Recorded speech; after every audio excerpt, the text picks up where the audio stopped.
Assalamualaikum warahmatullahi wabarakatuh.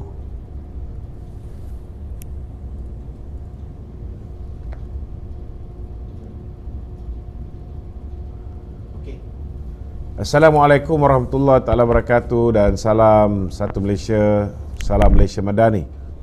Kita kudara pada malam ini seperti biasa tuan-tuan untuk membicarakan isu-isu semasa. Dan malam ini saudara kita memilih tajuk. Tajuk kita ialah tentang usaha yang dilakukan oleh Perikatan Nasional untuk memecah belahkan Barisan Nasional dan juga Pakatan Harapan. Namun hari ini nampak gayanya yang mula bergolak, yang mula berpecah ialah di kalangan mereka, iaitu di kalangan Perikatan Nasional. Hari ini tuan-tuan sudah ada kabar angin yang bertiup kencang. Dulu masih ada gangguan Masih ada kabar angin yang bertiup kencang. Dulu kita tahu bahawa Hamzah Zainuddin ni mau dibuang sebagai Setiausaha Agung Bersatu. Bukan sekali, dua kali cubaan Tan Sri Muhyiddin Yassin untuk membuang Hamzah Zainuddin sebagai Setiausaha Agung Bersatu. Namun hari ini saudara, kabar-kabar angin yang kita terima hari ini ialah tentang usaha gabungan antara Tan Sri Muhyiddin Yassin dengan PAS untuk menggantikan Hamzah Zainuddin sebagai Ketua Pembangkang. Ini tuan-tuan akan menambahkan lagi kekeruhan di kalangan pemimpin-pemimpin Perikatan Nasional. Dan lebih mengecewakan, Hamzah, nama yang bakal menggantikan beliau adalah antara nama yang disebut saudara ialah Syahidan Kasim, Governor Negeri Perlis yang bakal bertanding di Semenyih tuan-tuan. Jadi malam ni saudara ada banyak isu-isu yang kita akan kupas Tuan-tuan yang nak bertanyakan sebarang soalan boleh ajukan soalan itu terus ke ruangan WhatsApp kami di talian 0194819495 0194819495. Jadi kita akan mulakan dengan soalan-soalan di studio dan kemudian kita akan ikuti dengan soalan-soalan daripada netizen sama ada di TT kita ataupun di ruangan komen Facebook kita. Silakan. Okey, baik Tok. Berkenaan dengan tajuk kita malam ni Ya. So, bila kita melihat keadaan semasa Hamzah dan Midin ni, adakah kebarangkalian ia disebabkan oleh Midin merisik KJ menyertai PN dan Hamzah tidak bersetuju? So, boleh ulas sikit Tok? Saya rasa tidak ada kaitan dengan KJ pun. Ini lebih kepada siapakah yang bakal menggantikan. Ada pelbagai ura-ura tentang kemungkinan besar Muhyiddin nak melepaskan tanggungjawab dia sebagai Presiden Bersatu. Ada setengah daripada kumpulan yang pro Muhyiddin mahukan Azmin Ali menggantikan beliau. Ada setengah yang mahukan Hamzah menggantikan beliau. Jadi ini lebih kepada perebutan kuasa dan benda ni bukan baru. Datuk Seri Ismail Sabri dulu pernah cuba untuk meletakkan seorang timbalan Perdana Menteri. Dan beliau cuba nak mengangkat Hamzah Zainuddin menjadi timbalan Perdana Menteri. Saingan beliau ketika itu ialah Azmin Ali yang mendapat restu daripada Muhyiddin untuk diangkat menjadi timbalan Perdana Menteri. Namun sampai kesudah tuan-tuan, hasrat kedua-dua pihak ini untuk diangkat menjadi timbalan Perdana Menteri tidak kesampaian. Akhirnya saudara, mereka hilang kuasa dan hilang peluang untuk menjadi kerajaan. Kita harap kehilangan ini buat selama-lamanya insya-Allah. Ya. Okey, Tok, soalan susulan juga Ya. Beberapa orang budak hitam daripada UMNO juga bakal menyertai Bersatu. Adakah ini juga petanda membuatkan Hamzah goyang akan kedudukan beliau di Bersatu? Saya tak nampak lah kalau Hamzah nak takut dengan budak-budak hitam ni, kan? Sebab tak berapa hitam pun. Saya nak beritahu, kalau pun mereka ni menyertai Bersatu, kan, belum tentu dalam jangka masa yang singkat mereka boleh mengganggu gugat kedudukan Hamzah untuk mewarisi kepimpinan kerusi presiden itu, kan? Sebab Hamzah Zainuddin ni dia operator juga, dia pun ada pengaruh, dia pun ada kekuatan. Jangan ingat Isyamuddin Tun Hussein saja yang ada kekuatan kewangan, kan? Jangan ingat Azmin Ali saja boleh berbelanja berpuluh juta untuk berhadapan dengan pilihan raya. Hamzah Zainuddin juga antara orang yang boleh kita anggap sebagai milioner. Kalau bilioner ni mungkin kita belum dapat mengesahkannya, kan? Tetapi beliau antara milioner yang berada di dalam Perikatan Nasional hari ini. Dan banyak jugalah dari segi penajaan dan sebagainya yang dikeluarkan oleh Hamzah ni. Okey. Masih lagi Perikatan Nasional, kan? Kalau kita lihat Perikatan Nasional ni Bersatu lebih dominan daripada PAS. Tetapi dari segi akar umbi dan jentera, PAS lebih gegah. Adakah PAS ni hanya tempelan dalam Perikatan Nasional? Ada komen tu? Dari segi kekuatan, PAS ni kekuatan dia jentera dia. Kalau dari segi jentera, memang PAS boleh dikatakan mendahului. Malah boleh diperkatakan PAS diperkudakan oleh Bersatu, kerana Bersatu tidak ada jentera. Yang Bersatu ada ialah peluang untuk dia merebut kekayaan zaman Jana Wibawa, dan kekayaan yang dia kumpulkan zaman Jana Wibawa ini membolehkan dia membayar jentera-jentera PAS. Jadi mereka seolah-olah macam ada exclusive right, kan, untuk memperkudakan jentera-jentera PAS, selagi mana pemimpin PAS ini masih lagi meletakkan hal dunia, hal kebendaan ini mengatasi hal akhirat. Kalau kita lihat perjuangan mereka dulu lebih kepada dakwah, lebih kepada Islam, kan? Hari ini semua yang menjadi priority PAS lebih kepada soal dunia, soal dana pilihan raya, soal itu, soal ini, soal jawatan dan sebagainya. Jadi saya haraplah pemimpin PAS mungkin satu hari nanti mereka perlu sedar bahawa PAS perlu kembali kepada landasan asal dia. Okey? Okey, Datuk. Ya. Bagilah soalan yang mencabar sikit. Sebelum kita pergi soalan-soalan ni macam cak ayam. bagi Panah Angel tu. Saya ada baca antara punca kenapa PAS dan segelintir Bersatu ni tidak berpuas hati dengan Ketua Pembangkang Hamzah Zainuddin adalah disebabkan sebenarnya PAS nak berunding dengan Kerajaan Perpaduan untuk mendapatkan peruntukan ahli parlimen. Baru-baru ni saya tengok Datuk Seri Taqiyuddin pun telah berjumpa dengan Timbalan Perdana Menteri Datuk Fadilah. Dan ini merupakan antara sebab kenapa Perikatan Nasional yang diketuai oleh Tan Sri Muhyiddin nak tukar Hamzah Zainuddin ni. Saya tak terkejut lah kalau misalnya PAS ini nak berunding dengan kerajaan PMX, kan? Kerana mereka ni memang macam tu. Macam saya sebut tadi, mereka hanya fikir hal dunia, hal duit, hal peruntukan, hal royalty minyak. Dulu yang menyebabkan mereka ni mula bekerjasama dengan Mahathir kerana royalty minyak.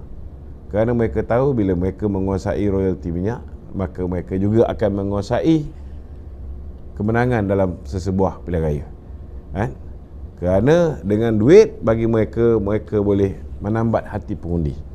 Kita pun tak boleh nak kata mereka silap, sebab mereka dah membuktikan dengan duit yang mereka kumpulkan, ianya telah membolehkan mereka untuk membayar pengundi-pengundi untuk mengundi mereka, sehingga mereka telah menang dengan satu jumlah yang cukup besar, kan? Kita tak boleh salahkan dia orang. Salah pengundi pun ada juga, kan? Kerana mudah gelap mata. Kalau mereka ni berfikiran waras, mereka bertindak dengan rasional, mereka bertindak menggunakan akal fikiran, sudah pasti mereka tidak akan lupa apa yang berlaku zaman kegelapan ketika Tan Sri Muhyiddin menjadi Perdana Menteri. Tetapi mereka lupa semua itu.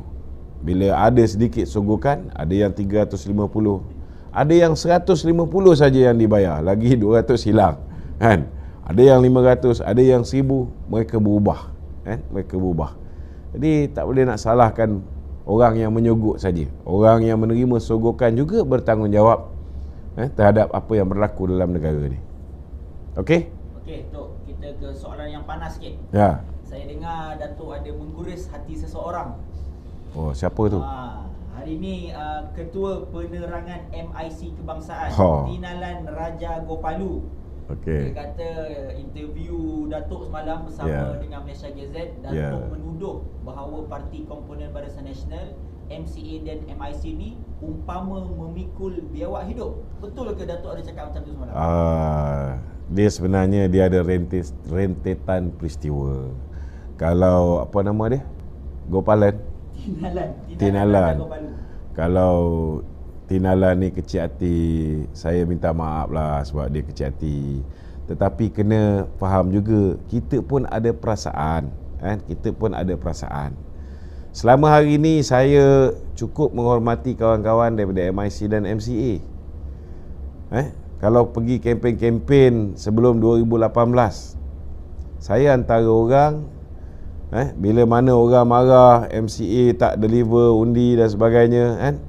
Saya antara orang yang telah mencadangkan supaya diberi peluang MCA bertanding di Tanjung Piai. Jangan lupa tu, kan?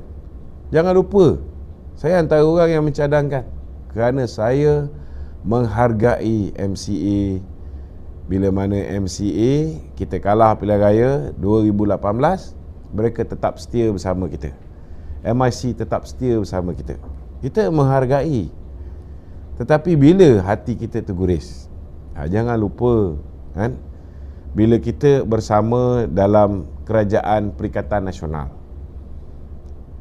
Pengurusi Barisan Nasional telah membuat keputusan untuk kita menarik sokongan, menarik sokongan kepada Tan Sri Muhyiddin Yassin. Ingat tak malam di mana Ismail Sabri lead lebih kurang 35 orang ahli parlimen yang membantah arahan Presiden ini, dah lah tak bersetuju. Ketika berucap, kita tahu pada malam itu Ismail Sabri berucap, Bui Kasyong berucap, Sarah Banan satu ketika dahulu bersama dengan bosku, cukup rapat dengan bosku.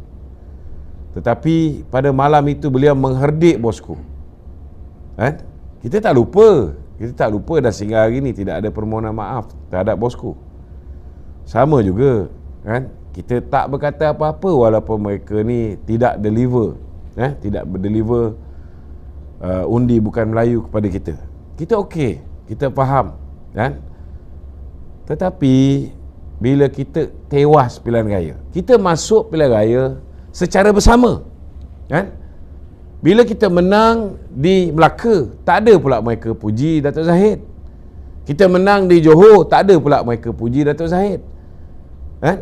Tiba-tiba bila kita kalah pilihan raya umum dalam keadaan Datuk Zahid bukan Perdana Menteri, Datuk Zahid dah minta supaya pilihan raya diadakan segera. Kalau buat pilihan raya tu dalam bulan 3 hingga bulan 6 tahun 2022, kita menang, confirm. Tapi mereka drag. Dan Sarah Banan antara orang yang memberikan sokongan kepada Perdana Menteri Ismail Sabri untuk melengahkan pilihan raya sehingga kita berhadapan dengan kekalahan teruk. Tapi dah kalah teruk pun, kenapa tiba-tiba orang yang bukan poster boy, orang yang bukan ketua kerajaan, bukan Perdana Menteri dipersalahkan dan mereka menuntut? Kita lihat kenyataan yang dikeluarkan oleh MCA, kenyataan yang dikeluarkan oleh MIC, menuntut supaya pengurusi ataupun presiden kita meletakkan jawatan sebagai pengurusi Barisan Nasional. Kita tahu peranan yang dimainkan oleh Hishamuddin di belakang MIC dan MCA, bukan kita tak tahu. Tetapi perbuatan mereka ni melampau. kalau misalnya mereka deliver kursi India dan China kan, melebihi daripada apa yang mampu dideliver oleh UMNO di kursi Melayu, lain cerita. Jadi bila kita masuk pilihan raya secara bersama, we should have collective responsibility. Tetapi mereka mendesak supaya Datuk Seri Zahid meletakkan jawatan, dan sehingga hari ini belum ada permohonan maaf kan? Kita boleh lupakan kesalahan-kesalahan yang lampau, tetapi kesalahan selepas pilihan raya, sehingga hari ini tidak ada permohonan maaf. Mereka cuba lakukan kudeta nak menggantikan Datuk Seri Zahid sebagai pengurusi Barisan Nasional dengan orang lain. Kita tidak lupa. Tidak cukup dengan itu, mereka memberikan SD kepada Tan Sri Muhyiddin Yassin dalam keadaan mereka sudah tanda tangan aku janji. Mereka sudah tanda tangan aku janji untuk mereka dah berjanji, dah memberikan kuasa pada Datuk Zahid untuk menentukan dengan gabungan mana kita nak membentuk kerajaan. Dia dah memberikan kuasa pada Datuk Zahid bukan hanya untuk berunding dengan gabungan mana kita nak membentuk kerajaan, memberikan kuasa pada Datuk Zahid ataupun pengurusi BN untuk memilih bagi pihak 30 ahli Parlimen BN ini siapa yang kita nak angkat sebagai Perdana Menteri. Ini sudah diputuskan. Tetapi mereka memberikan SD kepada Tan Sri Muhyiddin, yang mana ini sebagai peguam. Datuk Dr. Wee Ka Siong adalah seorang peguam. Dia tahu bahawa apa yang dia buat itu salah. Itu sebabnya dia, Saravanan, Hishamuddin, Hasni Muhammad dan lain-lain menarik balik sokongan terhadap Tan Sri Muhyiddin Yassin. Tahu pun takut, takut hilang kursi parlimen mereka. Tapi tak cukup dengan itu, kita lihat bila mana Chong Sin Hun, Datuk Zahid menyeru ahli UMNO untuk membantu dan menyokong calon-calon kerajaan perpaduan. Salah ke Presiden UMNO menyeru supaya ahli UMNO menyokong calon kerajaan perpaduan? Kita dah bentuk kerajaan, Wee Ka Siong dah tanda tangan bersetuju untuk bersama dengan kerajaan perpaduan. Kenyataan dia dalam Dewan Merdeka ketika convention, dia kata dia sokong kerajaan perpaduan. Walaupun kita tahu dia tak pernah berhenti daripada mengecam kerajaan perpaduan, khususnya Kementerian pengangkutan yang diterajui oleh pemimpin daripada DAP, YB Anthony Loke. Kenapa begitu? Bukankah kita sudah bersama? Sama juga, saya nak beritahu, sudahlah tidak ada permohonan maaf di atas apa yang mereka lakukan. Bila Chong Sin Hun mengherdik Presiden kita tak dengar sebarang kenyataan yang dikeluarkan oleh Dr. Wee Ka Siong, seolah-olah dia bersetuju dengan apa yang disampaikan oleh Chong Sin Hun. Dan saya ni, Chong Sin Hun ni sahabat saya juga, sama-sama panel pemikir Jabatan Haiwan Khas dulu, Jasa kan. Bila kita tengok yang keluarkan statement membantah saudara Sivaraj, antara yang meminta supaya Datuk Zahid meletakkan jawatan, pun sama juga sahabat saya panel pemikir Jabatan Haiwan Khas dulu kan. Kita faham dia orang ni, kalau tidak kerana bos mereka arahkan, mereka tidak akan berani keluar kenyataan yang sebegitu berani kan. Sama juga hari ini kita lihat ketua penerangan kita diserang oleh Auta Singh yang merupakan ketua penerangan MIC Selangor.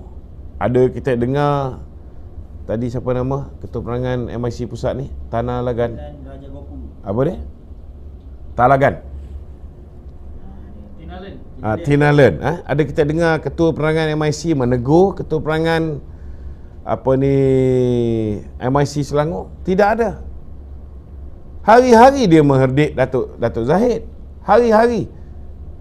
Dia mengecam UMNO. Dia mengatakan UMNO macam-macam. Malah Datuk Seri Azalina dibantai oleh Awtar Singh. Jadi takkan kita nak membiarkan pemimpin kita terus-menerus dibuli, diherdik oleh mereka. Kita pun ada perasaan juga. Betul tak? Tetapi yang saya rasa seolah-olah macam mereka ni menganjing kita. Minta maaf lah saya nak beritahu. Saya kecil hati. Dalam keadaan Hamzah Zainuddin mengatakan ada 10 panglima, tak kira lah panglima hitam ke panglima putih ke, BN akan menyertai Perikatan Nasional. Bila Hishamuddin Tun Hussein memberikan gambaran seorang demi seorang siapa 10 budak hitam itu. Mula-mula dia keluarkan gambar dia dengan Khairi Jamaluddin. Kemudian majlis dia bersama dengan Noh Omar. Kemudian dia tunjukkan gambar dia Khairi Jamaluddin, dia dengan Hasni Muhammad. Kemudian dah tahu ni orang sedang mencerita tentang 10 budak hitam. Takkanlah Wee Ka Siong selaku Presiden MCA tidak boleh membaca what are the implication bila dia hadir untuk menjayakan sesi rakaman yang dibuat oleh Hishamuddin Tun Hussein. Takkanlah orang macam Saravanan, menteri juga sama macam Wee Ka Siong dulu, tak boleh faham kehadiran dia untuk makan tengah hari bersama dengan Ismail Sabri yang kita tahu hari ini mengherdik kepimpinan kita setiap hari, mengherdik kerajaan setiap hari.